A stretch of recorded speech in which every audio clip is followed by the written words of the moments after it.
Hello dear students, welcome to the class. Welcome to the session of ICT virtual classroom. Dear students, मेरा नाम है Rajesh Chamola, teacher science ICT virtual classroom Dehradun से। और इस class में हम लोग डिस्कस करने वाले हैं क्लास 10th की साइंस को, यानी कक्षा 10 के विज्ञान में हम लोग chapter number 2 acid base and salt अम्ल क्षार एवं लवण को पढ़ रहे थे। और अपनी पिछली क्लासेस में हम लोग इस चैप्टर के काफी इंपॉर्टेंट कॉन्सेप्ट्स को कवर अप कर चुके हैं।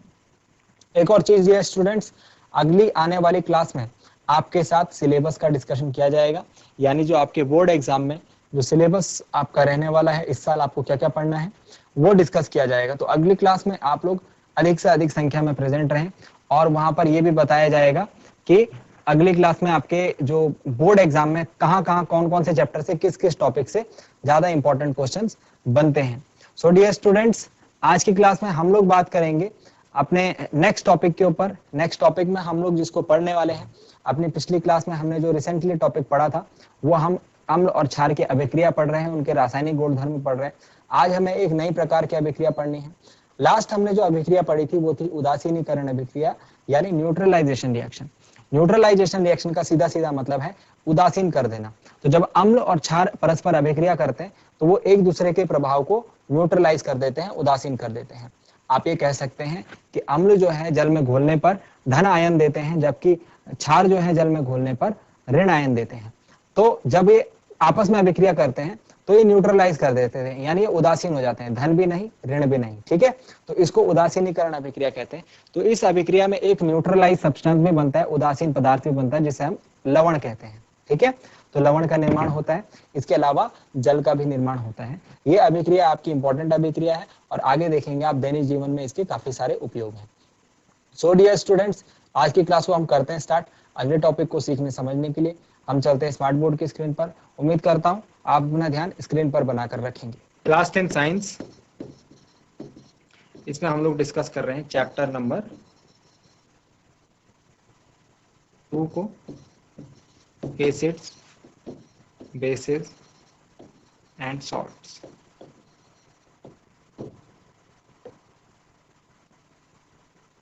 ठीक है, चैप्टर 2 में हम लोग डिस्कस कर रहे हैं acids bases and salts. Okay, so आगे का डिस्कशन करने के लिए सबसे पहले पिछली क्लास में हमने लास्ट जो टॉपिक पढ़ा था वो पढ़ा था उदासीनीकरण अभिक्रिया, है ना। उदासीनीकरण अभिक्रिया में हमने क्या पढ़ा था, अम्ल एवं क्षार की अभिक्रिया होती थी। अम्ल, इसको मैं एसिड लिख रहा हूं, acid plus base gives salt plus water. अम्ल और क्षार की अभिक्रिया से लवण एवं उत्पाद बनते थे। ठीक हो गया, तो इसका एक एग्जाम्पल भी लिख लेते हैं। एग्जाम्पल क्या है, NaOH। NaOH क्या है, क्षार। NaOH क्या है, क्षारक, प्लस HCl। HCl क्या है, अम्ल, गिव्स लवण जो इसमें बनता है वो बहुत ही फेमस लवण है NaCl। NaCl ये क्या है, लवण, और प्लस इसमें बाई प्रोडक्ट बनता है हमारा जल। ठीक है, तो ये जो NaCl है ये हमारे घर में खाद्य जो नमक होता है उसका रूप है। ठीक है, तो इसके बारे में भी हम पढ़ेंगे आगे आने वाली क्लासेस में। अभी हम फिलहाल उदासीनीकरण अभिक्रिया यानी न्यूट्रलाइजेशन रिएक्शन को पढ़ते हैं। तो ये कौन सी अभिक्रिया है, यह है उदासीनीकरण अभिक्रिया यानी न्यूट्रलाइजेशन रिएक्शन। अब ध्यान दीजिए, अब हमको आज जो पढ़ना है वो यहाँ से स्टार्ट करते हैं। देखिए आपकी बुक में क्रियाकलाप दिया है, आप आई होप आपको पढ़ने में आ रहा होगा। एक मिनट में इसका साइज थोड़ा और बढ़ाने की कोशिश करता हूँ, फॉन्ट का साइज। ठीक है, आप जरा पढ़िए, आप समझ पा रहे इसे, पढ़ पा रहे होंगे। ओके, तो क्वेश्चन लिखा, क्रियाकलाप लिखा हुआ है, बीकर में कॉपर ऑक्साइड की अल्प मात्रा लीजिए। बीकर में, एक बीकर मतलब बर्तन होता है केमिस्ट्री में आपका, जो एक बड़ा बर्तन जो होता है जिसको हम घर में ग्लास या फिर लोटा बोल लेते हैं, केमिस्ट्री लैब में उसे आप बीकर बोलते हैं। ठीक है, ऐसे समझो। तो बीकर में आपने क्या करा, कॉपर ऑक्साइड की अल्प मात्रा लेनी है, कॉपर ऑक्साइड डालना है आपने बीकर में, एवं हिलाते हुए उसमें धीरे धीरे तनु हाइड्रोक्लोरिक अम्ल मिलाना है। इस चीज का आपको बहुत फॉलो करना है, ये आपका प्रिकॉशन है, ये आपका मानक है, स्टैंडर्ड्स हैं, आपको ऐसे काम करने ही हैं। देखो ऐसा हम क्यों करते हैं, ऐसे यहाँ पर क्यों लिखा हुआ है कि हिलाते हुए और धीरे धीरे। अगर मैं एकदम से मिलाऊं तो क्या होगा, देखो जब कभी भी आप कोई रासायनिक अभिक्रिया करते हैं, पहली बात तो उसमें जो पदार्थ हम लोग यूज कर रहे हैं टेस्टिंग के लिए वो अल्प मात्रा में लेने होते हैं। ठीक है, कौन सी मात्रा में? अल्प मात्रा में, मतलब बहुत कम अमाउंट में लेने होते हैं। और उसके बाद जब उनकी मिक्सिंग होगी, जब हम उनको मिलाएंगे, उसमें कोई दूसरा पदार्थ मिलाएंगे, तो उसे धीरे धीरे मिलाना होता है, बूंद दर बूंद मिलाना होता है, और मिलाते हुए हिलाना भी होता है। धीरे धीरे क्यों मिलाना होता है? क्योंकि आपने पढ़ा है कुछ प्रकार की अभिक्रियाएं कैसी होती है, ऊष्माक्षेपी अभिक्रियाएं। ऊष्माक्षेपी अभिक्रिया में क्या होती है? ऊष्मा उत्सर्जित होती है। ऊष्मा मतलब हीट उत्सर्जित होती है। और ये जो हीट होती है ये कभी कभी इतनी ज्यादा होती है कि जो आप अभिक्रिया कर रहे हैं उसमें जो पदार्थ है वो उछल करके, उसमें इतनी ज्यादा ऊष्मा उत्पन्न हो सकती है कि वो उछल करके आपके हाथ पैरों पर, आपके कपड़ों पर, आपके मुंह पर आकर गिर सकता है, और उससे आपका जो स्किन है, आपकी जो त्वचा है, वो जलने का खतरा है। इसीलिए आपको स्टैंडर्ड फॉलो कर रहे हैं। इसीलिए जो यहाँ पर बात लिखी हुई है क्रियाकलाप में, आपको सेम टू सेम वैसे ही करना है, हर एक स्टेप को सीखते हुए, समझते हुए। ठीक है, तो बीकर में कॉपर ऑक्साइड की अल्प मात्रा लेनी है, और उसमें उसको हिलाते हुए उसमें धीरे धीरे थोड़ा थोड़ा तनु हाइड्रोक्लोरिक अम्ल आपको मिलाना है, डाइल्यूट हाइड्रोक्लोरिक एसिड आपको मिलाना है। अब आपको क्या करना है, विलयन के रंग पर ध्यान दीजिए, कॉपर ऑक्साइड का क्या हुआ। तो कॉपर ऑक्साइड आपने जो स्टार्टिंग में मिलाया था उसका क्या हुआ, और जो विलयन का रंग था वो क्या हुआ। अब इसको कर देते हैं छोटा, क्योंकि हमने एक्टिविटी पढ़ ली है, और अब हम इस पर अपना डिस्कशन स्टार्ट करते हैं। देखो इसे हम बोलते हैं, अभी हमने यहाँ पर क्या देखा, अभी हमने यहाँ पर दो चीजें देखी। क्या क्या है हमारे पास? अम्ल है, और दूसरा क्या है? Copper oxide. कॉपर क्या है? एक धातु है। तो हम यहाँ पर पढ़ रहे हैं अम्ल की धातु ऑक्साइड के साथ अभिक्रिया, अम्ल की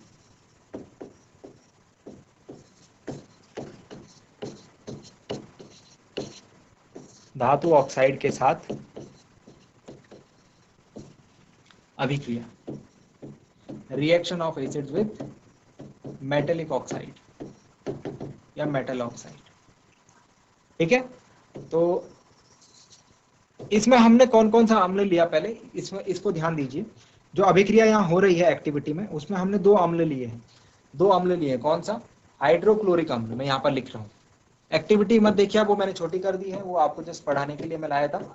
ठीक है, अब यहाँ पर देखिए क्या हो रहा है, हाइड्रोक्लोरिक अम्ल हमने, यानी HCl, और किसकी अभिक्रिया हुई? धातु ऑक्साइड की। तो पहले हमारे पास क्या था? धातु ऑक्साइड। ओके, लिखने का ऑर्डर भी आप उस प्रकार से रखेंगे। हमारे पास पहले क्या था? पहले धातु ऑक्साइड था,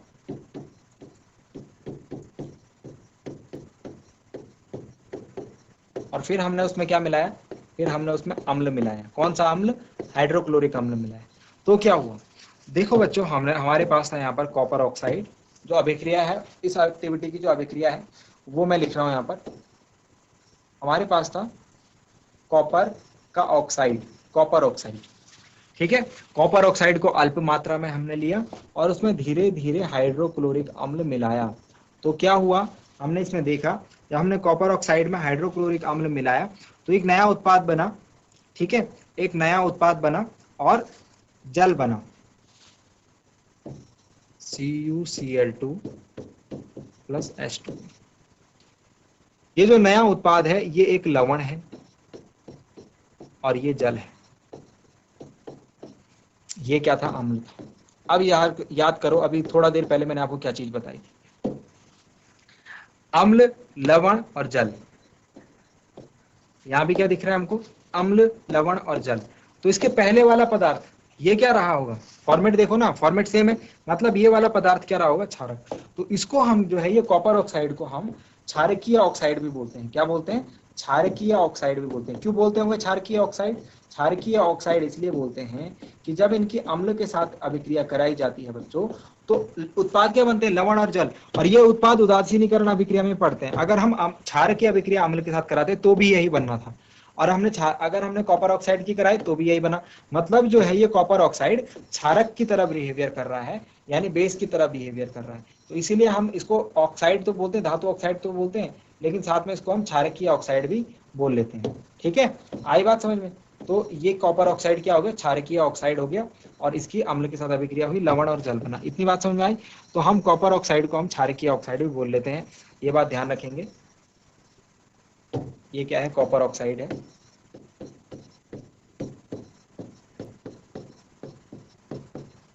चलिए, इसके बाद आपको एक बात ध्यान रखनी है, रंग का। हम मुझसे पूछ रहे थे इसके रंग का क्या हुआ। तो सबसे पहले जो कॉपर ऑक्साइड है हमने बताया था उसका रंग कैसा होता है, काला होता है।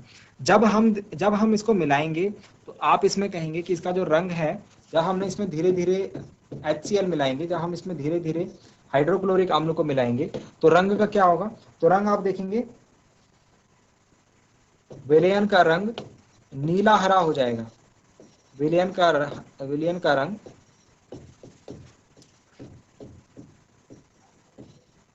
नील हरित, नीला हरा, ब्लू ग्रीन हो जाता है। ठीक है, तो क्या था, विलयन के रंग पर ध्यान दीजिए। तो विलयन का रंग कैसा हो गया, नीला हरा हो गया। उसके बाद लिखा है कॉपर ऑक्साइड का क्या हुआ। तो कॉपर ऑक्साइड, उसके बाद लिखा हुआ था कॉपर ऑक्साइड का क्या हुआ। तो कॉपर ऑक्साइड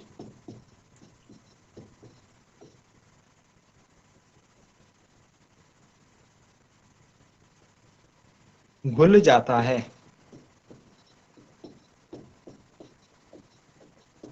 ठीक हो गया। तो ये आपका एक्सपेरिमेंट था, ये आपका एक्सपेरिमेंट था। जो नीला हरा रंग मिला हमें, वो किस कारण मिला था, क्योंकि यहाँ पर एक उत्पाद बन रहा था CuCl2। इसका रंग कैसा होता है, नीला हरा होता है। ये नील हरित रंग का होता है। और कॉपर ऑक्साइड जब धीरे धीरे घुलता है तो कॉपर क्लोराइड बनता है, तो उसका रंग कैसा हो जाता है, नीला हरा हो जाता है। ठीक हो गया। धातु ऑक्साइड एवं अम्ल के बीच जो हमने अभिक्रिया थी वो लिख ली। तो क्या क्या बना था हमारे पास, लवण और जल बना था। इस अभिक्रिया को पूरा लिख लेते हैं, शब्द समीकरण को। क्या क्या बन रहा है हमारे पास, एक लवण बन रहा है और एक जल बन रहा है। इसीलिए हमने क्या बोला, इसीलिए हमने ये धातु ऑक्साइड को क्षारकीय ऑक्साइड भी बोला।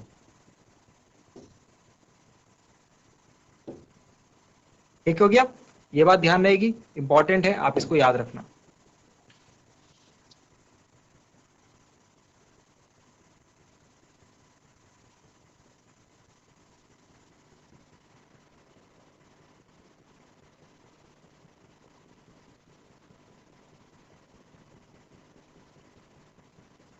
चलिए, नोट डाउन आपने कर लिया होगा। ठीक है, नोट डाउन आपने कर लिया होगा।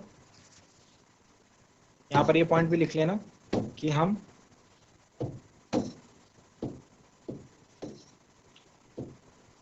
क्षारकीय धातु ऑक्साइड को क्षारकीय ऑक्साइड भी बोलते हैं। धातु ऑक्साइड को हम क्षारकीय ऑक्साइड भी बोलते हैं।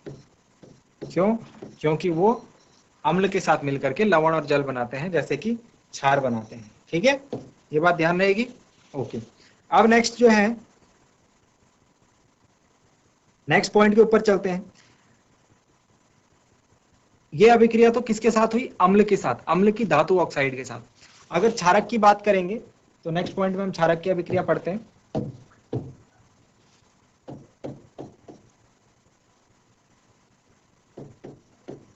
क्षारक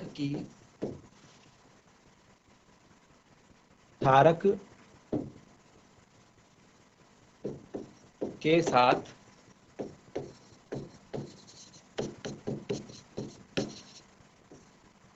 अधात्विक ऑक्साइड की अभिक्रिया।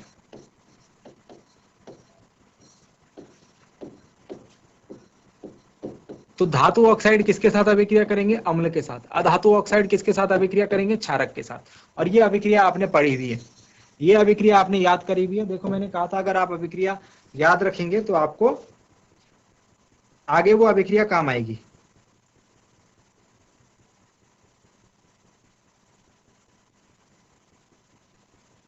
ठीक है, तो अभिक्रिया में कौन सी याद दिला रहा हूं आपको, ये देखो।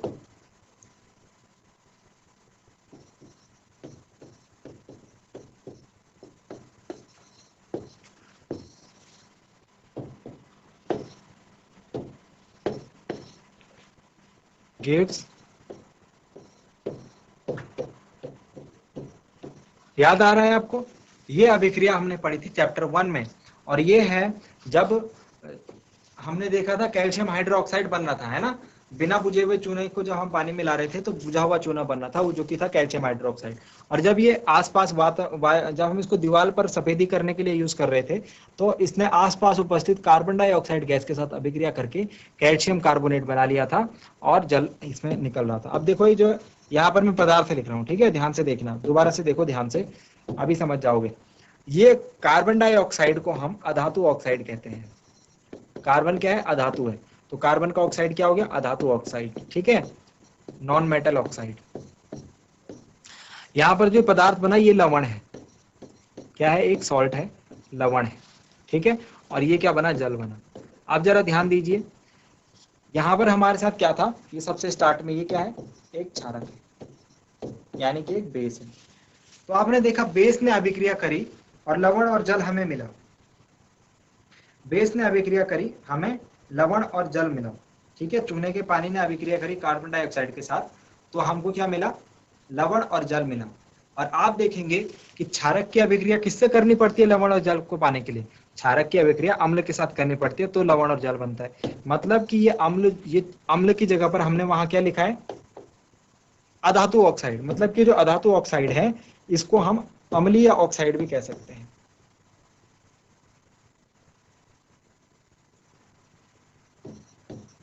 अम्लीय ऑक्साइड या फिर अम्लीय प्रकृति कह सकते हैं। तो अधातु ऑक्साइड की प्रकृति अम्लीय होती है एवं धातु ऑक्साइड की प्रकृति क्षारीय होती है, क्षारकीय होती है। इसीलिए जब अम्लों की अभिक्रिया धातु ऑक्साइड के साथ करी जाती है तो भी लवण प्लस जल बनते हैं, और क्षारकों की अभिक्रिया जब अधातु ऑक्साइड के साथ करी जाती है तो भी लवण प्लस जल बनते हैं। आई बात समझ में? उसमें ये एग्जाम्पल आप लिख लेंगे। ठीक हो गया? लिख लिया आपने? चलिए जल्दी लिखिए।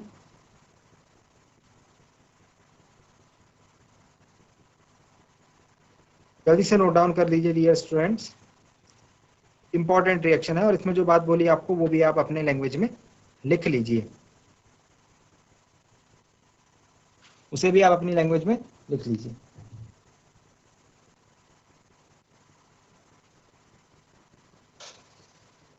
चलिए, अब इसके बाद हमें क्या बात करनी है? इसके बाद हमें एक और इंपॉर्टेंट क्वेश्चन के ऊपर डिस्कशन करना है, जो कि है ये क्वेश्चन। आपको पढ़ने में आ रहा है? थोड़ा साइज बढ़ा देते हैं फॉन्ट का।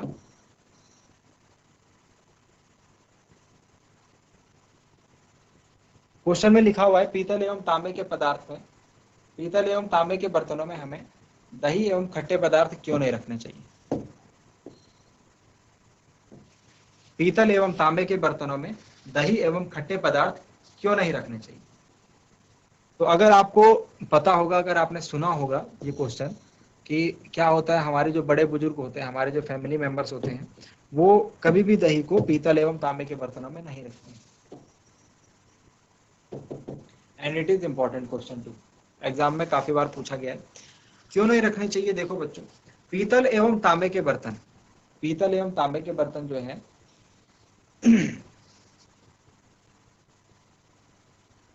पीतल और तांबा क्या हो गया? धातु। दही एवं खट्टे पदार्थ का मतलब क्या हो गया? अम्ल।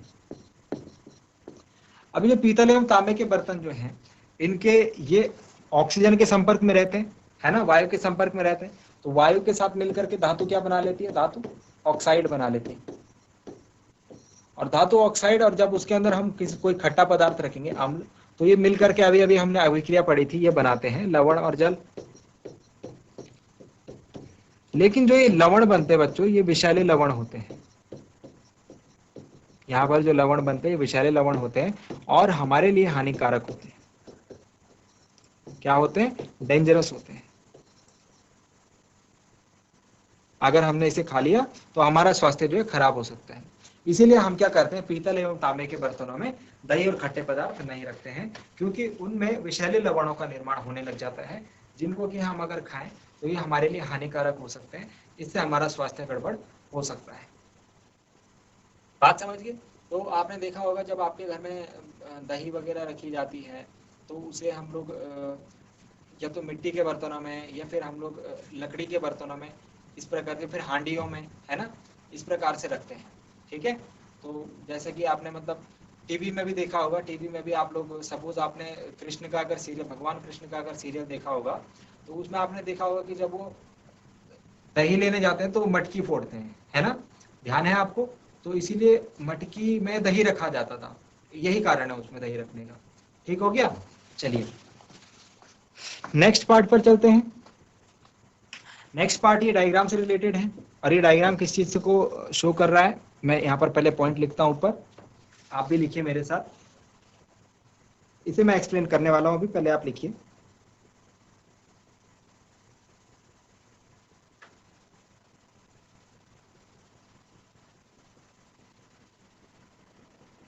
इसमें आप लिखेंगे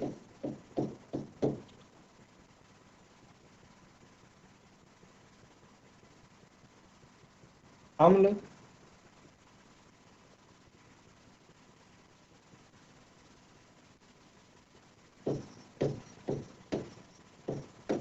का विलयन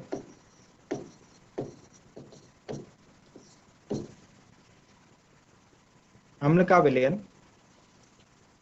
विद्युत का चालन करता है। अम्ल का कौन सा विलयन? जलीय विलयन।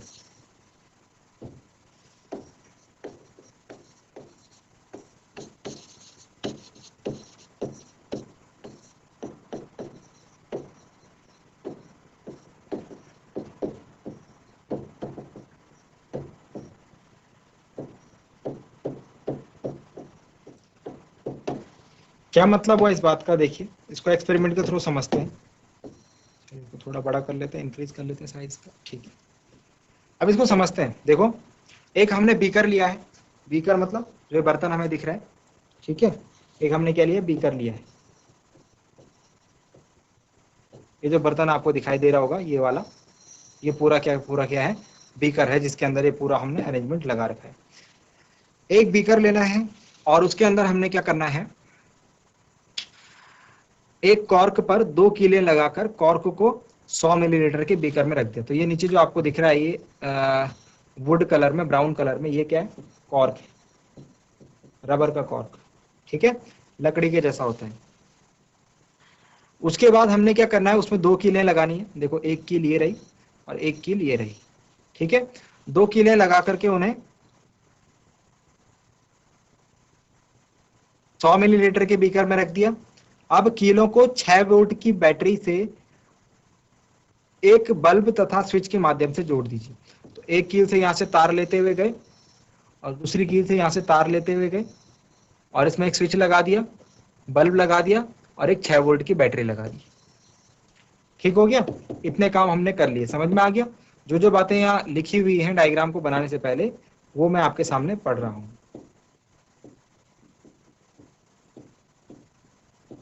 ओवर राइटिंग हटा देते हैं फिगर में से, ताकि आपको फिगर साफ साफ दिखता रहे। तो हमने क्या करा, इन दोनों कीलों पर तार के माध्यम से हमने 6 वोल्ट की बैटरी जोड़ दी, और उसके बाद बल्ब भी जोड़ दिया एक, और स्विच भी जोड़ दिया। ठीक हो गया? अब बीकर में थोड़ा तनु HCl डालकर विद्युत धारा प्रवाहित कीजिए। तो अब हमने क्या डाला इसमें? तनु HCl मतलब डाइल्यूट HCl, हाइड्रोक्लोरिक अम्ल। ठीक हो गया? अब जब हमने इसमें डाइल्यूट हाइड्रोक्लोरिक अम्ल डाला और यहाँ से स्विच को ऑन कर दिया, ये स्विच क्या कर दिया? ऑन कर दिया। स्विच को ऑन कर दिया तो क्या होगा?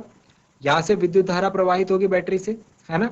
बैटरी से विद्युत धारा प्रवाहित होगी इस डायरेक्शन में, ऐसे ऐसे ऐसे, और उसके बाद यहाँ पर तो कोई रास्ता नहीं है आगे जाने का, तो यहाँ से इस पानी में जाएगी, और इस पानी से होते हुए दूसरी कील से होते हुए इस प्रकार से विद्युत धारा प्रवाहित होगी और ये बल्ब जलने लगेगा। तो हमें तो ये नहीं पता ना कि ये पानी के रास्ते जा रही है, हम उसका पता कैसे लगाएंगे? हम जब स्विच को ऑन करते हैं तो बल्ब जलने लगता है। स्विच को जब ऑन करते हैं तो बल्ब जो है ये जलने लगता है। उससे हमें क्या पता लगा? उससे हमें पता लगा यहाँ पर जो सर्किट ब्रेक हुआ था, उस सर्किट की आपूर्ति जो है, उसकी आपूर्ति जो है किसने कर ली है? उसकी आपूर्ति ये विलियन ने कर ली है। मतलब विलियन ने यहाँ पर इसके लिए मार्ग उपलब्ध कराया है। विलियन ने विद्युत धारा के प्रवाह के लिए मार्ग उपलब्ध कराया है।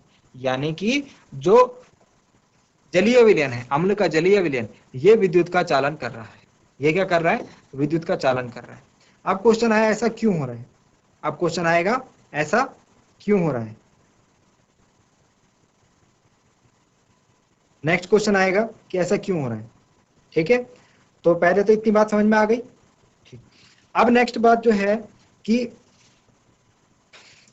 जब हमने इसका सॉल्यूशन बनाया, जब हमने जल में अम्ल को घोला, तो उसमें आयन्स उपलब्ध होते हैं, है ना? अम्ल में हमको पता है, अम्ल में, यहां पर आप लिख सकते हैं मेरे साथ, अम्ल में उपस्थित आयन। देखो आपने जब अम्ल, क्षार और लवण पढ़ा होगा तो उसमें आपने एक डेफिनेशन ये भी पढ़ी होगी, अम्ल वे पदार्थ होते हैं जिन्हें जल में जब घोला जाए तो वो एच आयन उनमें उपस्थित रहता है ना, एच आयन बनाते हैं। और क्षार वे पदार्थ होते हैं जिनको जब जल में घोला जाए तो वो OH आयन उत्पन्न करते हैं, है ना। तो अम्ल में उपस्थित आयन कौन सा है? अम्ल में उपस्थित आयन है H प्लस आयन, ठीक है, हाइड्रोजन आयन बोलते हैं इसे। ये जो है H हाइड्रोक्लोरिक अम्ल जो हमने यहाँ पर लिया है तनु HCl, उसके ऊपर उसमें ये विद्यमान होता है, ठीक। तो जब इसको जल में घोला जाए तो ये H आयन इसने उत्पन्न करा, ठीक। अब ये आयन जो है, ये आयन ही कारण है जिस वजह से विद्युत धारा प्रवाहित हो रही है इस जल से होते हुए। देखो जब हमने इस अम्ल का जलीय विलयन बनाया तो इसके अंदर क्या हो गए? H आयन उत्पन्न हो गए। इस विलयन में कौन से आयन आ गए? H आयन, क्योंकि अम्ल में हमें पता है कौन से आयन होते हैं? H ion. तो जब विद्युत धारा प्रवाहित हुई तो इन आयनों ने जो है यहां से यहां विद्युत धारा प्रवाहित कराई। किसने कराई? इन आयनों ने इस एक बिंदु से दूसरे बिंदु तक जल के अंदर, विलयन के अंदर ये विद्युत धारा प्रवाहित करवाई, और इस प्रकार से विद्युत धारा का चालन संभव हो पाया। बात समझ में आया? तो अम्ल का जलीय विलयन विद्युत का चालन करता है? आप कहेंगे हाँ करता है। क्यों करता है? क्योंकि अम्ल में उपस्थित आयन जो होते हैं H आयन होते हैं, जिनके कारण विद्युत का चालन संभव हो पाता है। समझ में आ गई बात? इस एक्सपेरिमेंट से आप ये बात समझ गए, ठीक है। नेक्स्ट एक और पॉइंट है,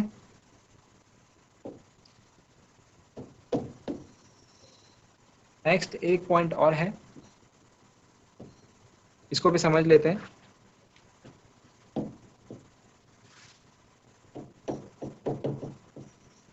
इसके ऊपर हेडिंग पुट कर दीजिए,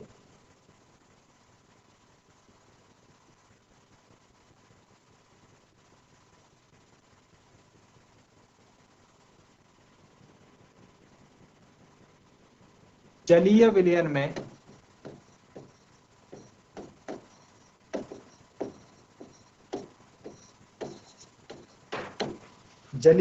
में अम्ल या क्षारक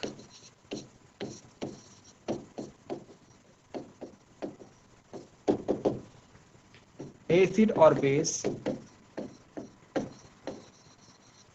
इन एक्वस सॉल्यूशन,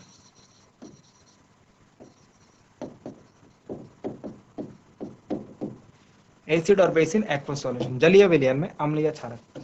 जलीय विलयन में अम्ल या क्षारक का क्या होता है? ये काफी एक इंपॉर्टेंट क्वेश्चन है। इसमें आप देखिए, सबसे पहले हम इस क्वेश्चन को समझने के लिए जो यहाँ पर डायग्राम है इसको समझने की कोशिश करते हैं, इस क्रियाकलाप को समझने की कोशिश करते हैं। हमने क्या करा, एक स्वच्छ एवं शुष्क परख नली में 1 ग्राम ठोस NaCl लिया। एक परख नली ये है, इसमें हमने सोडियम क्लोराइड लिया, कितना? 1 ग्राम, ठीक है, नीचे आपको दिख रहा होगा, ठीक। उसके बाद हमने क्या करा होगा, परख नली में कुछ मात्रा में सांद्र सल्फ्यूरिक अम्ल डालिए। तो यहाँ से देखो अम्ल, ये देखो बूंद बूंद के माध्यम से ये अम्ल परख नली में डाला जा रहा है, बूंद बूंद करके डालना है। देख रहे आप, फिगर में भी देख रहे हैं और मैं पढ़ रहा हूँ तो उसमें भी बोल रहा हूँ, ठीक है। उसके बावजूद आप लेबोरेटरी में जाकर के गलती मत करना। तो हमने क्या करा, ड्रॉपर से H2SO4 डाला, सांद्र सल्फ्यूरिक अम्ल बूंद बूंद करके, ठीक हो गया। और दूसरे हाथ से हमने क्या कर रहा है, ये चिमटे से परख नली को पकड़ा हुआ है।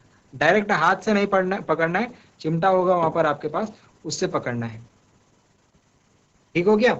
अब आपने क्या प्रेक्षण करा, क्या निकास नली से कोई गैस बाहर आ रही है?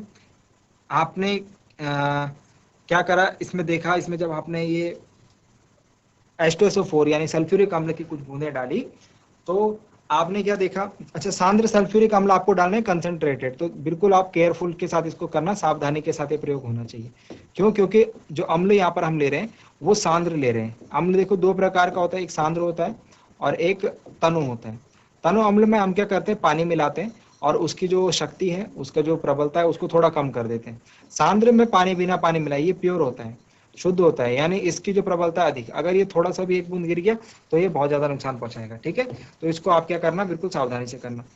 उसके बाद हमने क्या करा, कोई गैस आई या नहीं आई वो चेक करने की कोशिश करें। देखो सूंघना नहीं है, आपको सूंघना नहीं है, आपको देखना है। अगर आपको दिखती है तो ठीक, नहीं दिखती है तो आपको क्या करना है, नेक्स्ट केस में एक लिटमस पत्र लेना है और यहाँ से जो गैस निकल रही है उसको आपको चेक करना है। ठीक है, लिटमस पत्र लेना है और उससे आपको चेक करना है। लेकिन ये लिटमस पत्र कैसा होना चाहिए? आर्द्र होना चाहिए, भीगा हुआ होना चाहिए, ह्यूमिड होना चाहिए।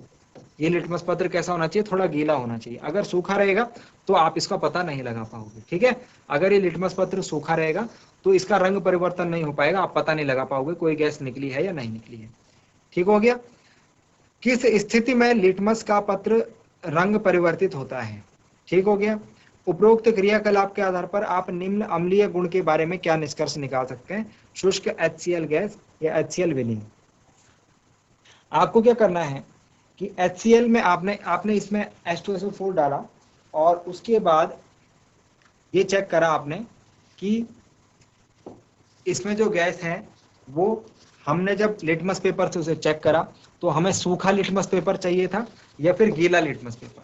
तो सूखे लिटमस पेपर में रंग परिवर्तन नहीं होगा, सूखे लिटमस पेपर में हमें पता नहीं लग पाएगा कि कौन सी गैस इससे निकली है।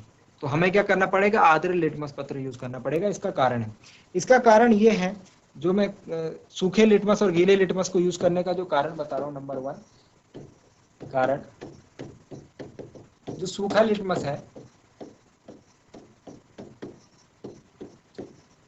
वो इसलिए नहीं बता पाता क्योंकि जो गैस है वो शुष्क गैस है। जो गैस है वो शुष्क गैस है। शुष्क गैस, शुष्क गैस मतलब जल की उपस्थिति नहीं है, जल की अनुपस्थिति है दोनों ही केसेस में। सूखा लिटमस में भी जल नहीं है और शुष्क गैस में भी जल नहीं है, ड्राई गैस है। उस केस में क्या होगा? जल की अनुपस्थिति होगी तो आयन्स नहीं बनेंगे। आयन नहीं बनेंगे तो पता नहीं लग पाएगा, लिटमस पेपर का रंग परिवर्तित नहीं हो पाएगा। लिटमस पेपर हमेशा तब काम करेगा जब जल की उपस्थिति होगी। बात समझ में आ गई? तो जल की, क्योंकि शुष्क गैस होती है इसीलिए सूखे लिटमस पर हमको पता नहीं चलता, लिटमस को आर्द्र करना पड़ता है, गीला करना पड़ता है। बात समझ में आ गई? ये पॉइंट समझ में आ गया? ठीक है। अब HCl के लिए अगर हम बात करें, हाइड्रोक्लोरिक एसिड के लिए, तो जल की उपस्थिति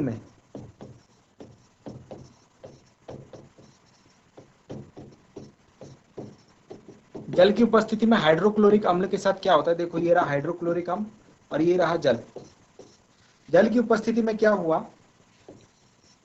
ये एक आयन बनाता है जिसे हम हाइड्रोजन आयन या फिर हाइड्रोनियम आयन कहते हैं, जिसे हम हाइड्रोजन आयन या फिर हाइड्रोनियम आयन कहते हैं। ठीक है, तो हाइड्रोजन हम H+ क्यों नहीं लिख रहे? क्योंकि H+ आयन बनता है और वापस से H2O के साथ मिलकर के H3O आयन बना लेता है।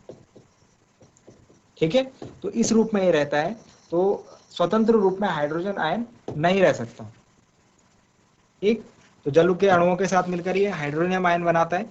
ठीक, और हम इसको हाइड्रोनियम आयन से दर्शाते हैं। ये कौन सा आयन हो गया? Hydronium ion. याद रहेगी बात? याद रहेगी ये बात? ठीक है, तो हाइड्रोजन आयन बना। हाइड्रोजन आयन स्वतंत्र रूप में नहीं रह सकता है, तो उसने जल के अणु के साथ मिलकर के हाइड्रोनियम आयन बना लिया एंड एक क्लोरीन नेगेटिव आयन भी बना यहाँ पर। ठीक हो गया। अब अगर हम किसी, ये तो होगी अम्ल की बात, तो अम्ल में आपने क्या देखा? अम्ल में आपने ये देखा कि जब उसको जल में घोला जाता है, जब अम्ल को जल में घोला जाता है तो वो H आयन उपस्थित करते हैं। कौन से आयन उत्सर्जित करते हैं? H ion. H आयन, ठीक है, उसको हम H3O लिखते हैं, हाइड्रोनियम आयन। H आयन क्यों नहीं लिखते हैं? क्योंकि अभी बताइए स्वतंत्र रूप में नहीं रह सकते, ये एक जल के अणु के साथ मिलकर के हाइड्रोनियम आयन बना लेते हैं। लेकिन अगर बात करें किसी क्षार की, तो अगर हम क्षार की बात करें, नेक्स्ट पॉइंट डालते हैं यहाँ पे, जलीय विलयन में क्षार।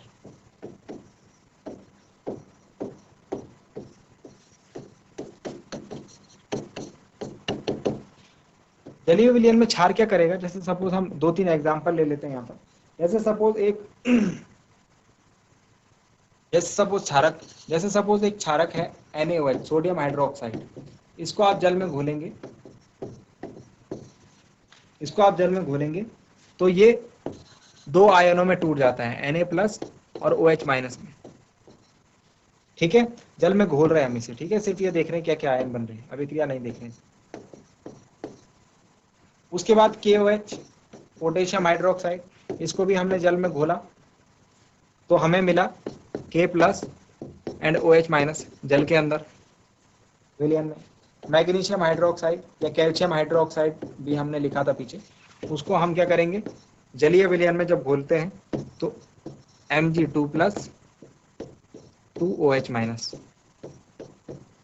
ये बनता हुआ दिखता है। तो आप देख रहे हैं जब भी क्षारकों को हम जल में घोल रहे हैं एक चीज हमें कांस्टेंट दिखाई दे रही है, वो ये, यानी आप क्या लिखेंगे, जब क्षारकों को जल में घोला जाता है तो OH माइनस आयन उपस्थित होते हैं। तो अम्ल कौन से आयन उत्पन्न करते हैं, अम्ल करते हैं, ध्यान रहेगा ये बात, अब इसको मैं नोट के फॉर्म में लिख रहा हूं, आप भी इसे लिख लीजिए, this is an important point. अम्ल जो है शॉर्ट में लिख रहा हूं, ठीक है, अम्ल जो है यानी एसिड्स जो है वो H प्लस आयन या फिर H3O प्लस आयन उत्पन्न करते हैं जल में घुलने के बाद, और क्षारक जो है यानी बेस जो है ये OH माइनस आयन उत्पन्न करते हैं जल में घुलने के बाद। ध्यान रहेगी बात, इस बात को आप लोग आप नोट करके रखिए और इसको ध्यान में रखना, अपने दिमाग में रखना कि जल अम्ल जो है जल में घुलने पर जलीय विलयन में हाइड्रोनियम आयन या फिर हम इसे H आयन भी कह सकते हैं, ठीक है, उत्पन्न करते हैं, जबकि क्षारक OH माइनस आयन उत्पन्न करते हैं। सो डियर स्टूडेंट्स, आज के लिए इतना ही, समय की कमी के कारण आज की क्लास को हम यहीं पर रोकते हैं और अगली क्लास ठीक यहीं से करेंगे स्टार्ट। उम्मीद करता हूँ आज जो बातें आपको बताई गई वो आपके समझ में आई होंगी, आपको इंटरेस्टिंग लगी होंगी और आपको कुछ नया सीखने को जरूर मिला होगा। अगली क्लास में मिलते हैं एक नए और इंटरेस्टिंग टॉपिक के साथ। क्लास से जुड़ने के लिए आप सभी का बहुत बहुत धन्यवाद। Thank you very much and have a nice day.